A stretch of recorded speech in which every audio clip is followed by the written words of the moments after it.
한나는 매우 슬퍼 크게 울면서 여호와께 기도드렸습니다. 한나는 한 가지 약속을 했습니다. 만군의 여호와여, 저의 괴로움을 돌아봐 주십시오. 저를 기억해 주십시오. 저를 잊지 마십시오. 저에게 아들을 주신다면 그 아들과 그의 전 생애를 여호와께 드리고 아무도 그의 머리에 칼을 대지 못하게 하겠습니다. 아멘. 파리 올림픽이 끝난 후에 안세영 선수는 자신이 과거에 겪었던 일을 밝히지 않았습니까? 여러분도 아마 관련 뉴스를 보셨을 겁니다. 저는 예전에 설교에서 그 안세영 선수의 경기 장면을 하나 예화로 들은 적이 있습니다. 부상을 당했는데도 천적을 꺾고 우승하는 장면을 보고 저는 나름대로 감동을 받았거든요. 저에게 안세영 선수는 사실 스승과도 같은 사람입니다. 저에게 중요한 교훈을 주었기 때문인데요. 그런데 그런 선수가 남모를 고통을 겪었다라는 사실을 접하고 저는 사실 조금 놀랐습니다. 고난을 겪으면서도 세계 1등이라는 업적을 이룬 게 한편으로는 참 대단하다라고 생각했지만 동시에 다른 한편으로는 참 타인이라는 게, 인간이라는 게 때로는 더럽고 잔인하구나 라는 생각도 들었습니다. 나를 괴롭게 만드는 일이 있잖아요. 그런 일이 많지요. 대다수 경우에 사실 사람 때문에 힘들고 고통스럽지 않습니까? 물론 순수하게 일 때문에 삶이 힘들 때도 있습니다. 하지만 그런 경우에도 사람과 그 문제가 엮여 있잖아요. 많은 경우에. 타인은 내가 분명히 사랑해야 할 존재입니다. 하지만 다른 한편으로 타인은 때로는 지옥과도 같은 것 같습니다. 오늘 설교 본문에는요, 이 마음이 아픈 어떤 여인이 나와요. 한나라는 여인이죠. 굉장히 안타까운 사연을 가지고 있습니다. 그 한나는 어떤 지옥 같은 타인의 지옥 같은 말 때문에 고통을 겪었어요. 그러니까 말에 맞은 것이죠, 말에. 그래서 하나님께 정말 간절하게 기도를 했습니다. 저는 여러분이 이 설교 말씀을 통해서 한 가지 배우기를 소망합니다. 정말 불편한 인간 관계 속에서도 그 악마 같은 타인과의 관계 속에서도 하나님을 바라보는 신앙을 배우기를 소망합니다.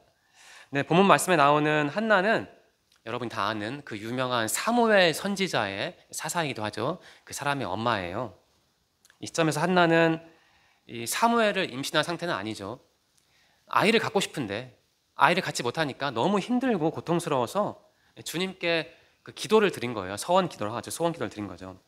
자, 안타까운 스토리가 나오는데 배경을 잠시만 정리할게요. 좀 딱딱해도 이해해 주시기 바랍니다. 네, 이 시대적 배경은, 이 사무엘의 시대적 배경은 사사기 끝 무렵입니다. 말기입니다. 사무엘상은 그러니까 사사기서와 이어져 있어요. 그렇게 보시면 돼요. 여호수아가 이집트를 탈출한 후에 그 가나안 땅으로 들어갔잖아요. 여호수아가 죽은 다음부터 이 사사기가 시작이 됩니다. 이스라엘 민족이 가나안 땅에 정착한 후에 기원전 1050년경이죠. 사울 왕이 등장하기 전까지 그 기간을 한 300년을 보는 경우도 있고 뭐 한 200년을 보는 경우도 있긴 한데 아무튼 그 기간이 사사기거든요. 그때는 대통령은 없었고요. 말하자면 도지사가 각 지역을 각자의 입맛에 맞게 다스렸던 상황이었습니다.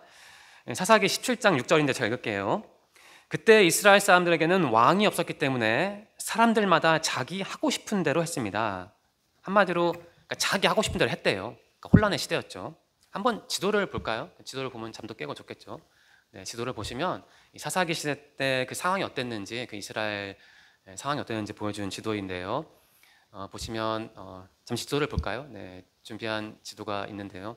네, 예, 이게 잘 안 보이겠지만 12명의 사사가 있어요. 이스라엘 그 전 지도입니다. 네.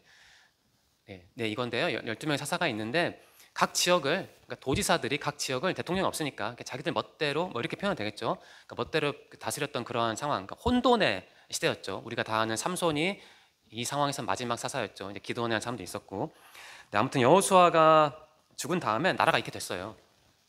그러니까 통일 국가가 아니었고 연방제도 아니었고 그냥 모자이크였던 거예요. 그냥 중구난방이었던 거죠. 이것만 봐도 알 수 있습니다. 여호수아가 죽은 후에 이스라엘은 신앙적으로 자꾸 무너졌어요. 그러니까 여호수아는 이스라엘 사람들에게 죽기 전에 사명을 남겼죠. 어떤 사명이냐면 이스라엘 땅을 하나님의 땅으로 만들라는 거예요. 위대한 사명이었는데 그런데 이스라엘 사람들은 그 사명을 완수하지 못했죠. 자신들의 정체성을 잊어버렸어요. 더구나 그뿐만 아니고 자신들의 정체성을 잃어버렸을 뿐만 아니고 그냥 신앙을 버렸죠. 그냥 우상숭배했던 거예요. 그러나 이렇게 나라가 쪼개진 모습이 바로 그러한 신앙적인 분열과 미성숙과 혼란을 이제 보여주는, 가시화하는 것이죠. 그뿐만이 아니에요. 국가적인 정체성도 무너졌어요. 하나님은 모세에게 국가적인 정체성을 주셨거든요. 너희는 한 민족이다, 나라다. 그런데 이 사람도 어떻게 살았습니까? 가나안 땅에 들어온 다음에 보시다시피 연합된 국가가 아니고 뭐 어떻게 표현할까요? 부족 국가 비슷하게 전락한 거죠. 그러니까 정치적인 위기도 겪은 겁니다. 이 사무엘상은 이러한 사사들이 이렇게 이 나라를 다스렸는데 이제 그러한 시대가 끝나가는 시점에서 기록된 그 문서라고 보시면 돼요. 그러니까 그러한 전환기, 그러니까 사사 시대에서 말하자면 왕정 시대로 전환하는 그러한 전환기에 전환기가 바로 사사기의 배경이, 사무엘상의 배경인 것이죠. 큰 흐름을 머릿속에 그려보시기 바랍니다. 그러니까 어두웠던 사사 시대가 끝나고요. 이제 하나님이 의도하신 왕정 시대가 도래하는 시점입니다. 편의상 그 시대를 그냥 왕정 시대라고 제가 표현했습니다. 그러한 전환기에 등장하는 중심 인물이 3명 있잖아요. 사무엘, 사울, 다윗.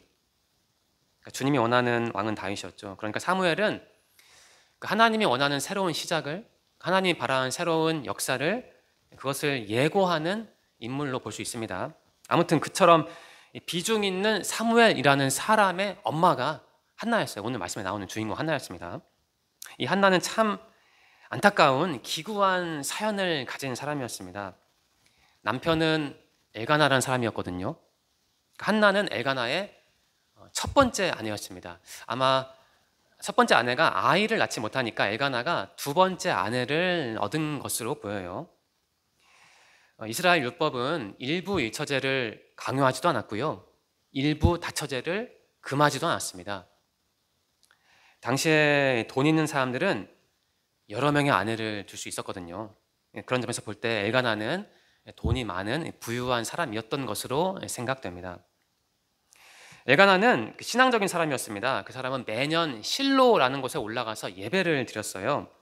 또 다른 지도를 볼까요, 한번? 네, 다른 지도가 있는데요. 보시면 다른 지도를 혹시 보여줘? 예, 보시면 그 빨간 점 실로라고 있잖아요. 그 밑에 라마라는 곳이 있습니다. 엘가나는 그 라마라는 곳, 그러니까 실로에서 한 밑으로 한 20km 정도 밑에 있고 거기서 10km 더 내려가면 예루살렘이 있는데, 아무튼 이 엘가나는 라마라는 곳에 살았는데 매년 그 빨간 점 실로로 올라가서 하나님께 예배를 드렸어요. 당시에는 그 다윗과 솔로몬 이전 시대라 예루살렘이 그 종교의 중심지가 아니었습니다. 거기에 성전이 없었고 이 실로에 말하자면 그 성전이 있었다고 보시면 돼요. 그래서 실로로 올라가서 예배를 드렸던 겁니다. 이 실로에 오늘 본문 말씀에 나오는 사람 아닌데요. 그 엘리라는 제사장 목사가 있었습니다. 한나가 그 실로에 올라가서 아들이 없으니까 안타까우니까 막 하나님께 아들을 주세요라고 기도할 때 그 옆에 엘리라는 제사장이 있었어요. 근데 엘리는 막 그렇게 기도하는 한나를 보고 오해를 하죠. 이 여자가 술에 취해서 헛소리를 한다, 이렇게 오해를 해요. 바로 오늘 본문 말씀 다음인데, 이게 그 상징하는 바가 있습니다. 당시 엘리는 영향력 있는 제사장이었는데 그런 사람이 어떤 여인이 기도를 하는데 그 기도의 내용을 파악을 못하고 이 여자 술 취했다라고 오해를 하잖아요. 이게 의미가 있어요. 당시 이스라엘의 영적인 상황이 그런 거였던 겁니다. 그러니까 엘리는 당시 이스라엘 상징하죠. 이스라엘 영적인 상황을. 영적인 상황이, 이스라엘 땅 영적인 상황이 그렇게 좋지 못했다는 뜻이에요.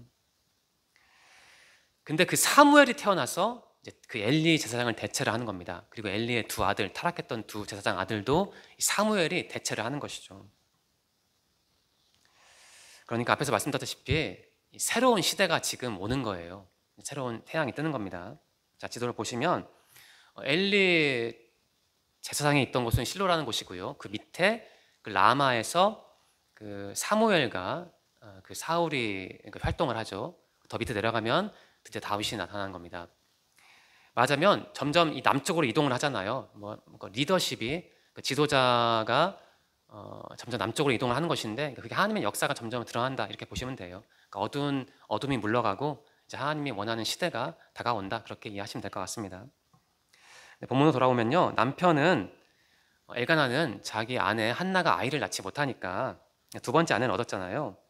분인나라는 사람이었어요. 다행인지 불행인지 분인나는 아이를 낳았습니다. 그래서인지 분인나는 아마 그래서겠죠. 한나를 굉장히 힘들게 했어요. 말로 후려친 것이죠.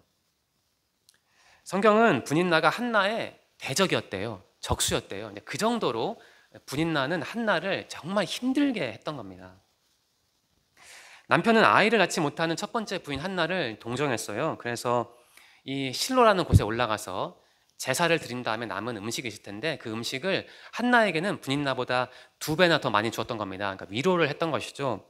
그런데 분인나는 그것 때문에 한나를 더 괴롭혔던 것으로 보여요. 한나는 그처럼 참 여러 가지로 고통스러운 삶을 살았는데요. 기가 막힌 게 또 있습니다. 그 한나가 임신을 하지 못한 것은 뭐 개인적인 어떤 몸의 문제였겠지만 그게 그 원인이 다른 게 아니고 하나님이었대요. 자, 5절과 6절 보십시오. 제가 5절과 6절을 개역개정으로 필요한 부분만 읽어드리겠습니다. 잘 들어보십시오. 그러나 여호와께서 그에게, 한나죠, 임신하지 못하게 하시니, 또 이러한 기록이 있습니다. 여호와께서 그에게, 한나에게죠, 임신하지 못하게 하심으로 이러한 기록이 있어요. 그러니까 하나님이 한나의 태를 닫으셨다는 거예요. 한나가 임신하지 못하도록 막으셨다는 거죠. 자, 여러분, 하나님은 이런 분이기도 합니다. 하나님은 한번 생각해 보십시오. 하나님은 자신의 목적을 이루기 위해서 자신이 사랑하는 사람에게 이렇게 표현이 되겠죠. 고통을 주시는 분이기도 해요. 여러분에게 하나님 어떠한 분입니까? 한번 이 장면을 보면서 하나님이 어떠한 분인지 상상을 해보십시오. 정리를 해보십시오. 자, 혹시 여러분의 삶에 혹시 껄끄러운 인간관계가 있습니까?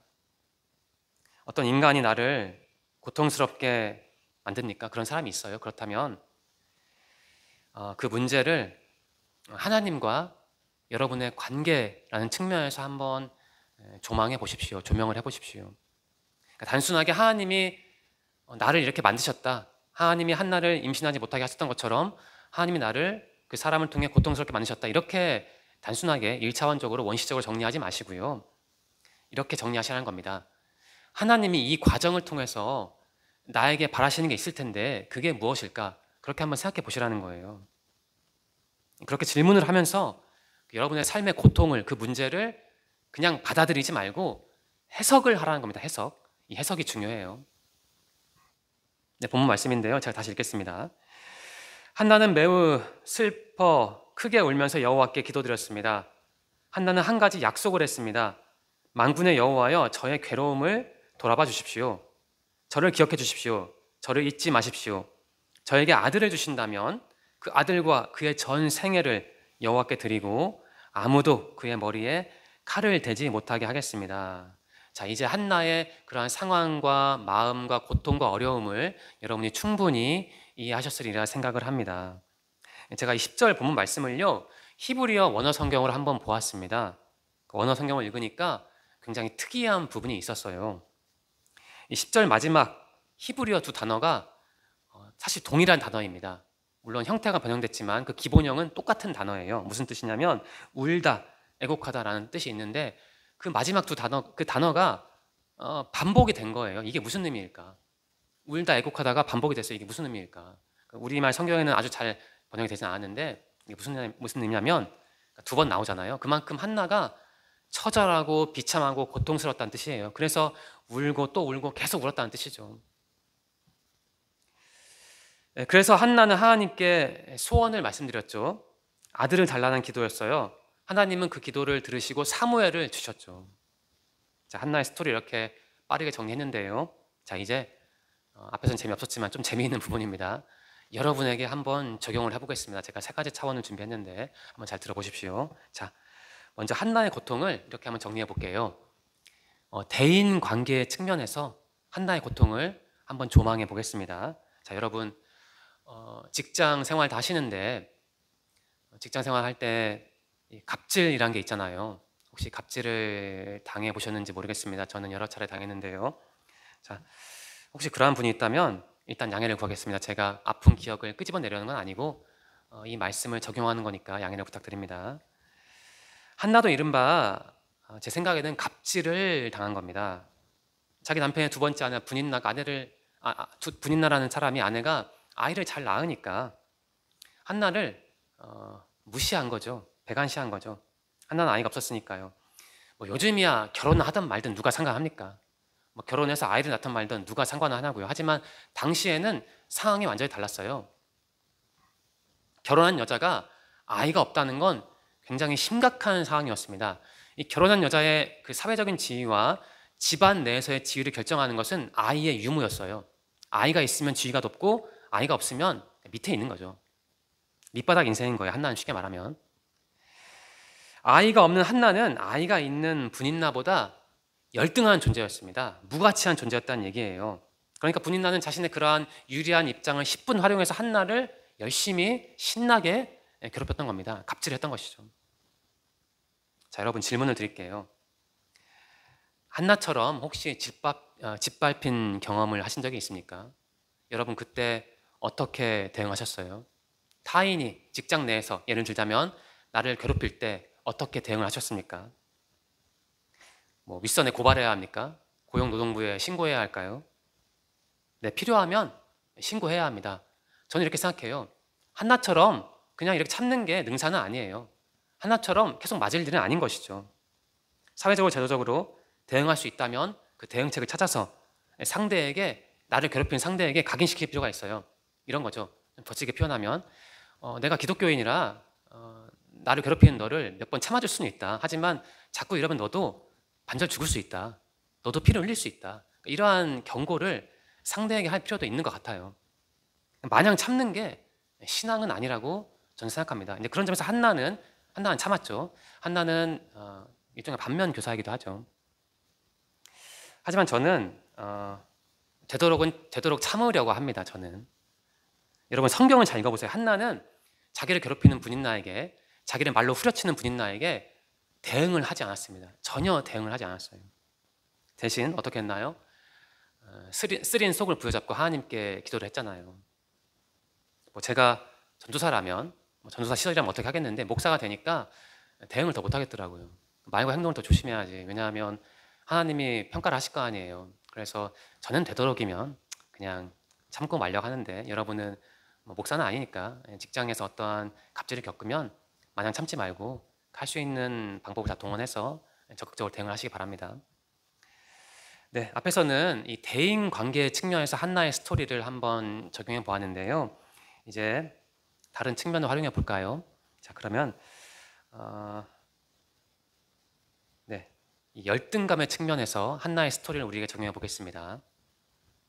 제 생각에 한나는 분인나 때문에 열등감 혹은 열패감을 많이 느꼈을 것 같아요. 물론 성경 말씀에 한나가 열등감을 느꼈다, 열패감에 시달렸다라는 기록이 없기 때문에 이것은 제 해석입니다. 여과해서 들으시기 바랍니다. 여러분 혹시 뭐 학교 생활을 하시든 뭐 직장 생활을 하시든 간에 열등감에 시달려 본 적이 있습니까? 어떤 사람 때문에 내가 초라하게 느껴질 때가 있을 텐데 그때 내가 어떻게 대응하면 좋을까요? 저는 아직도 잘 모르겠습니다. 다행히도 저는 나이가 들수록 다른 사람과 저를 비교하는 횟수도 줄어들고 별로 좀 초월하게 되더라고요. 예전에 비해서 훨씬 더. 혹시 지혜자매는 어때요? 지혜자매는 뭐 친구들과 자신을 비교하면서 뭐 좀 열등감을 느끼거나 그런 적이 있나요? 네, 그게 다행인 거죠, 사실은. 네, 열등감을 느끼지 않는 게, 또 우월감도 느끼지 않는 게 좋은 거죠. 우리가 살다 보면 열등감에 시달리는 경우가 다양하니까 대응하는 방식도 다양할 것 같아요. 만일 가령 내가 좀 예금이 적어서 돈이 적어서 열등감을 느낀다면 어떻게 해야 할까요? 간단하죠. 내 몸에 무리가 가더라도 뭐 일을 더 해서 돈을 벌어야겠죠. 또 필요하면 뭐 비트코인 같은 그러한 투자도 해서 내 돈을 번다면 돈으로 인한 열등감에서 벗어날 수 있겠죠. 자, 그러면 우리는 신앙인이니까 좀 신앙적인 관점이 중요한데 우리가 신앙적으로 열등감을 어떻게 극복하고 처리해야 할까요? 여러분 잠시 생각해 보십시오. 한나는 자기 열등감을 극복하기 위해서 하나님께 기도를 했는데요. 다른 기도가 아니고 서원 기도를 했더라고요. 아들을 주면 바치겠대요. 하나님의 종으로 바치겠다는 거죠. 저는 묵상해 보았습니다. 과연 이게 올바른 태도일까? 나의 아쉬움이 물론 이해는 되는데 하나님을 향해 아들을 주시면 바치겠다 이렇게 거래를 하는 게 과연 옳은 걸까? 그러한 생각을 하긴 했습니다. 묵상을 하면서. 근데 다른 한편으로는 한나가 이해가 되고, 또 한나를 그렇게 비판할 수는 없어요. 왜냐하면 한나는 진짜 자신의 기도가 이루어진 다음에 아들을 얻은 다음에 아들을 바쳤거든요. 자, 한나의 모습에서 우리는 하나님이 어떠한 분인지 생각해 보아야 합니다. 제가 어떤 신학자의 글을 읽었는데요, 참 제 마음에 다가왔고 또 제 신앙의 방향을 좀 바꿔주는 말이라서 제가 소개해드리고자 하는데요, 제 말로 조금 바꿔서 전달하겠습니다. 이스라엘의 역사에 큰 획을 그을 인물, 그러니까 사무엘이죠. 사무엘의 이야기가 한 절박한 여인, 한나죠. 한나의 눈물 어린 기도에서 시작한다는 것은 매우 인상적이래요. 아이를 낳지 못하는 한 여인의 고통스러운 삶에서 우러나온 기도가 이스라엘 역사를 바꿨대요. 이게 무엇을 의미하냐면 우리의 일상적인 삶과 기도가 하나님의 계획을 이루어 가는데 중요한 역할을 한다는 것이죠. 자, 여러분, 이게 굉장히 중요한 말인데 잘 들어주세요. 제가 평소에 하나님의 주인됨을 많이 강조했잖아요. 하나님 우리의 주인이다. 근데 그 말은 오해를 하면 안 되는데요, 하나님이 폭군이라는 뜻은 아니에요. 하나님이 마치 애완견을 끌고 가듯이 그러한 견주 같다는 의미로 제가 하나님의 주인이라는 말씀을 드린 건 절대 아니에요. 하나님이 나의 주인이라고 해서 나의 욕구와 꿈과 희망과 기도를 다 무시하고 너는 무조건 내 뜻대로 살아야 돼, 이런 분이 아니죠. 그렇게 폭력적인 분은 아니에요. 만일 그렇게 폭력적이고 일방적이라면 우리가 왜 하나님의 인격적인 분이라고 고백을 하겠습니까? 그런 분이 아닌 것이죠. 한나의 삶이 그것을 보여줍니다. 한나는 하나님께 소원을 말씀드렸고 하나님은 한나의 소원을 들어주셨어요. 하나님은 그런 분이에요. 우리가 소원을 말씀드리면 그것을 고려하시고 들어줄 수도 있다는 거죠. 그런 의미에서 우리의 주인이라는 겁니다. 제가 말씀드리고 싶은 건 이거예요. 우리가 열등감을 느낄 때가 있잖아요. 힘들 때가 있는데 그때 한나처럼 우리의 소원을 하나님께 말씀드림으로써 그런 열등감에서 벗어날 수 있다는 겁니다. 그런 열등감에 신앙적으로 대처할 수 있다는 거예요. 대응할 수 있다는 거예요. 여러분, 타인 때문에 열등감에 휘말리면 그때 너무 흔들리지 마시기 바랍니다. 대신 한나처럼 여러분의 마음의 소원을 하나님께 한번 말씀드려 보세요. 제가 이것을 갖고 싶습니다. 내가 저 사람보다 이게 없어서 고통을 당하는데 하나님 저에게도 이 복을 주시면 하나님께 그것을 잘 활용해서 하나님께 좋은 걸 드리겠습니다. 이렇게 기도를 드려도 그게 사실 무슨 잘못이겠어요. 나의 부모에게 나의 소원을 말씀드리는 게 그게 무슨 잘못이겠냐고요. 물론 여러분의 서원 기도가 하나님을 통제하는 기도에서는 안 될 겁니다. 대신 신앙적이어야 하죠. 그럼 신앙적인 게 무엇일까? 오늘은 여기까지 말씀드리겠습니다. 나머지 여백은 여러분이 채우시기 바랍니다. 중요한 건 하나님께 내 소원을 말씀드림으로써 내가 사람으로 인해 겪는 열등감을 신앙적으로 극복할 수도 있다는 겁니다. 자, 앞에서는 제가 이 대인관계와 열등감의 측면으로 한나 이야기를 우리에게 적용했는데요, 이제는 마지막으로 외로움의 측면에서 한나 이야기를 우리에게 적용해 보겠습니다. 자, 본문은 아닌데요, 제가 1장 8절을 읽을게요. 한나의 남편이 한나에게 하는 말입니다. 여보, 왜 우시오? 왜 아무것도 먹지 않으시오? 왜 슬퍼하시오? 내가 있는 것이 당신에게 10명의 아들이 있는 것보다 더 낫지 않소. 이렇게 엘가나는 자기의 아내 한나를 위로하는 장면이에요. 그러니까 두 번째 아내 분인나, 즉 한나의 적수가 한나를 너무 힘들게 하니까 한나는 매일 울고 음식도 먹지 않았나 봐요. 그래서 남편이 아내를 위로하려고 이렇게 위로의 말을 했는데, 저는 물론 남편이고 아내는 아니지만 한번 한나의 입장이 되어서 이 아내의 입장을 한번 상상해 보았습니다. 제가 만일 아내고 아이를 낳지 못해서 고통스러운데 남편이란 작자가 이렇게 나로 충분하지 않습니까? 당신 아이들 없지만 내가 있으니까 괜찮잖아요, 이렇게 말을 하면 저는 좀 답답할 것 같아요. 내가 아이를 낳아야지 누가 내 옆에 있다고 그게 위로가 되겠습니까? 자, 아무튼 한나는 자신을 이해하지 못하는 남편 때문에 제 생각에는 정말 큰 외로움을 느꼈을 것 같아요. 우리도 살면서 여러분과 저도 외로움을 껴안고 살지 않습니까? 때로는 바로 내 옆에 있는 가족이 정말 이렇게 멀게 느껴지는 거예요. 바로 내 옆에 있어도 나의 그 외로움을, 나의 고통을 이해할 수 없는 거죠. 그냥 인생은 때로는 그런 것 같아요.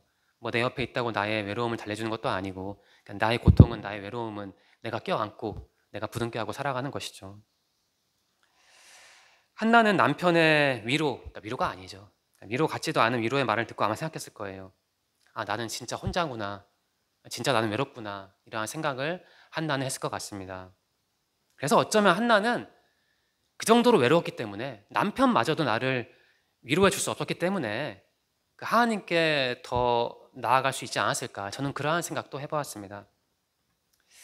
그러니까 우리가 삶에서 겪는 외로움은 꼭 독약은 아닌 것 같아요. 때로 우리가 외로움 덕분에 한나처럼 주님을 더 깊이 만날 수도 있지 않을까라는 생각이 듭니다.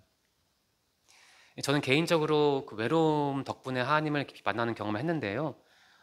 웬만하면 개인적인 예화는 들지 않으려고 하는데 설교가 너무 추상적으로 되니까 제 예화를 드리겠습니다. 개인적인 이야기 하겠습니다. 양해를 부탁드립니다. 제가 전주에서 신학대학원을 다닐 때였습니다.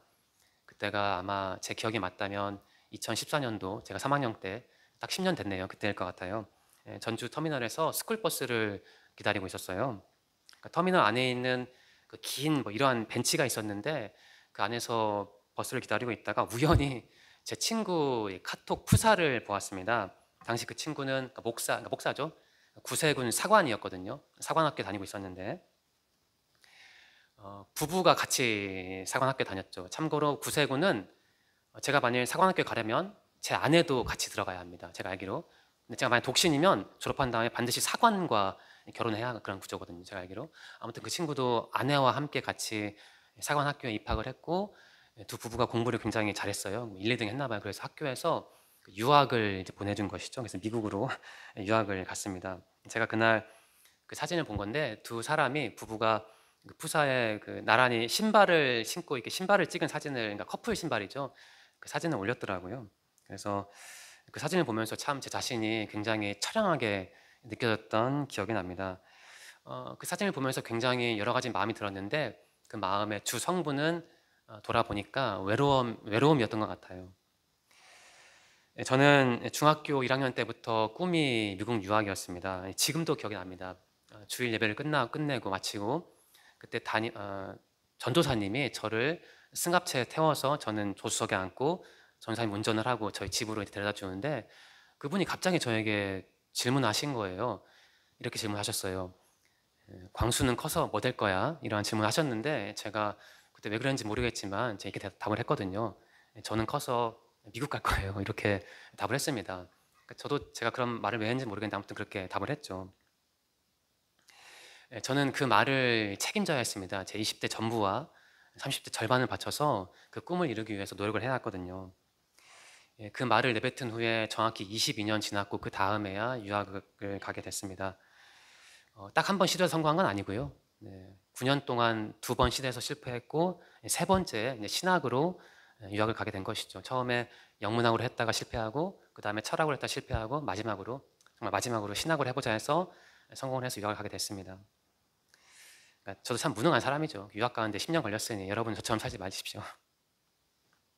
자, 2015년에 유학 갔으니까 친구의 사진을 볼 때는, 그 터미널에서 친구의 사진을 볼 때는 2014년도니까 유학 가기 1년 전이었죠.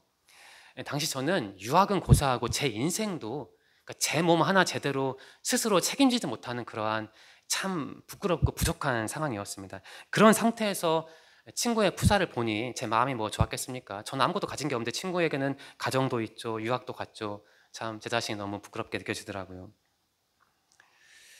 저는 그때 말씀드렸다시피 친구의 푸사를 보면서 그 긴 그 터미널 안에 있던 벤치에 혼자 앉아 있었는데, 참 제 자신이 처량했는데, 뭐 친구가 잘 되는 거 보니까 한편으로는 좋지만, 뭐 친구니까 또 저와 비교하면서 제 자신이 참 외롭게 느껴졌죠. 그런데 돌아보면 제가 그날 그 긴 벤치에 혼자 앉아 있었는데, 돌아보니까 그날 그 벤치에 저 혼자 앉아 있었던 게 아니더라고요. 몇 년 뒤에 깨달았는데, 그날 제 옆에 주님이 계셨던 것 같아요. 제 느낌에는. 당시에는 물론 몰랐습니다. 당시에는 혼자 앉아 있었지만, 나중에 시간이 지난 다음에 어느 날 제가 그 순간을 떠올렸는데, 그때 주님이 옆에 계신 걸 그때는 몰랐지만 나중에 알게 되었어요. 뭐 주님 안 보이는데 어떻게 그걸 아느냐라고 반문하실 수 있는데, 이것은 제 신앙이라 그냥 제가 이렇게 느꼈던 겁니다. 그때 주님이 제 옆에 있었던 것이죠. 자, 민망하게 개인적인 말씀 드렸는데요. 제가 진짜 말씀드리고 싶은 건 이거예요. 여러분 친구 때문이든 꿈을 이루지 못해서든 간에 참 외로움을 느낄 때가 있잖아요. 그때 어떻게 하면 좋을까? 저는 외로울 때 자꾸 제 안으로 빠져들었거든요. 그러니까 더 외로워지더라고요. 그럼 어떻게 하면 좋을까요? 여러분 외로울 때 저처럼 여러분 자신 안으로 빠져들지 마십시오. 친구의 프사를 볼 필요도 없고 SNS를 굳이 할 필요도 없습니다. 유튜브 볼 필요도 없고요. 그러면 내가 외로울 때 신앙적으로 그 외로움에 대처를 해야 하는데 어떻게 하면 좋을까? 어떻게 하면 좋을까요? 답은 간단하죠. 여러분 옆에 계신 그 주님을 바라보면 됩니다. 주님이 지금 내 옆에 계시니까 그분을 바라보면 돼요. 그러면 그 외로움에 얼마든지 능동적으로 신앙적으로 대처할 수 있는 겁니다. 이 외로웠던 한나는 바로 하나님을 바라보았던 거예요. 동일한 그 하나님이 그 여러분의 외로움을 둘러싼 그 외로움의 벽을 무너뜨리실 수 있다고 저는 믿습니다. 주님이 한나에게 사무엘을 주셨듯이 주님은 여러분에게 외로워하는 여러분에게 좋은 것을 주실 거예요. 그러니까 그분을 바라보면서 기도를 하시기 바랍니다. 설교를 마무리하겠습니다. 한나는 이 사람에게 짓밟혀서 고통스럽고 힘들고 슬프고 외로운 사람이었습니다. 어찌할 바를 몰라서 주님께 기도를 했습니다. 아들을 달라고 기도했어요. 나에게 아들을 주시면 그 아들을 바치겠다고 그러한 모험적인 기도를 했던 겁니다. 아들을 주시면 아들을 바치겠다. 이 기도는요, 제가 생각해 보니까 다른 기도가 아니에요. 아들을 바치겠다는 것은 나 자신을 바치겠다는 겁니다. 그러니까 한나는 자기 인생을 걸고 기도했던 거예요. 나에게 아들을 주시면 내 아들도 바치고 내 인생도 바치겠다는 게 아니겠습니까? 그 정도로 간절하게 기도를 했던 거예요. 그렇게 기도를 해야만 내가 이 고통에서 벗어날 수 있다고 그 여인은 믿었던 겁니다. 저는 그것을 느꼈어요. 그래서 주님은 그렇게 간절히 기도한 한나에게 사무엘이라는 복을 주셨던 것이죠. 자, 청년분들, 사람 때문에 고통스러울 때가 많잖아요. 그렇게 힘들 때 물론 좌절을 할 수 있고 절망할 수 있지만 너무 심하게 좌절하거나 절망하지는 마십시오. 대신 꼭 기도를 하십시오. 기도를. 어떻게 기도하냐면 그냥 마음속에 있는 걸 다 털어놓으면 됩니다. 어떤 걸 갖고 싶으면 그걸 달라고 기도하시고, 내가 어디 저 사람 때문에 힘들어서 이동하고 싶다면 그냥 이동하고 싶다고 기도하시면 됩니다. 기도를 할 때 내가 힘들어서 기도하는데 굳이 형식을 따질 필요가 있을까요? 굳이 무릎을 꿇을 필요가 있을까요? 그냥 길 가다가도 기도하면 되지. 내가 힘든데 무슨 형식이 필요하겠어요? 그냥 기도하면 되죠.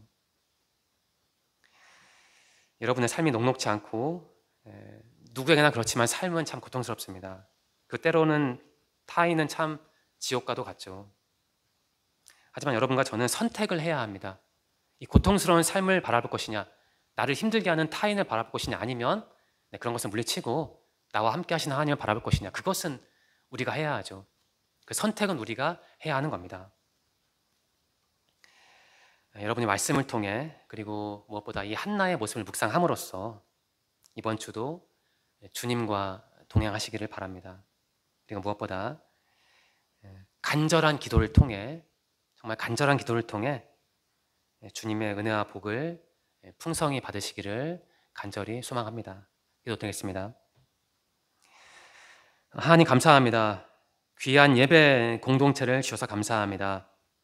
기도와 찬양과 말씀을 통해 주님을 더 알고 믿게 하시니 감사합니다. 하나님, 우리도 한나처럼 때로는 고통스러운 삶을 살아갑니다. 하지만 우리는 믿습니다. 한나와 함께 하셨던 주님이 지금 그리고 앞으로도 영원히 우리와 함께 하시고 우리에게 좋은 것을 주심을 믿습니다. 이 믿음을 잃지 않도록 우리의 삶에 개입하여 주시고 역사하여 주시옵소서. 하나님, 새로운 한 주가 시작합니다. 우리 청년들에게 필요한 자원도 허락하시고 또 원하시면 도울 사람들도 허락하시길 기도드립니다.